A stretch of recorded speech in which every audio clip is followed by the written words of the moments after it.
முருகனுக்கு மயில் வாகனம் எப்படி வந்தது தெரியுமா? இத பத்தி தெரிஞ்சுக்கிறதுக்கு முன்னாடி நம்ம முருகன் ஆராதனா சேனலை சப்ஸ்கிரைப் பண்ணிக்கோங்க. சூரபத்மன் என்ற அசுரன் கடுமையாக தவம் புரிகிறார். இதனால இவருக்கு நிறைய சக்திகள் வரமாக கிடைத்தது.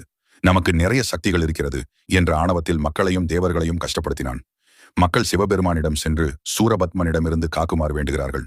சிவபெருமான் முருகனுக்கு அசுரனுடன் போர் செய்ய சேனை தளபதியாக வீரவாகுவையும் மற்ற சிவகணங்களையும் நியமித்தார். பார்வதி தேவி தனது சக்தி அனைத்தையும் ஓர்வேளாக உருவாக்கி முருகனிடம் கொடுத்தார். முருகனும் அழிக்க செல்வதற்கு முன் வீரவாகுவை சூரபத்மனிடம் தூது அனுப்பி அறிவுரைகளை கூறச் சொன்னார். ஆனால் சூரபத்மன் வீரவாகுவின் அறிவுரைகளை ஏற்கவில்லை. போர் தொடங்கியது. சூரபத்மனின் பிள்ளைகளான பானுகோபன், ரணியன், அக்னிமுகம் மற்றும் சகோதரன் சிங்கமுகாசுரன் ஆகியோர் முருகப்பெருமானிடம் போரிட்டு மடிந்தனர். அதையடுத்து சூரபத்மனுடன் முருகப்பெருமான் நேரடியாக போரிட்டார். சூரபத்மனோ பல வடிவங்கள் எடுத்து முருகனை வெல்ல நினைத்தான். கடைசியாக சூரபத்மன் மாமரமாக மாறி போரிட்டான்.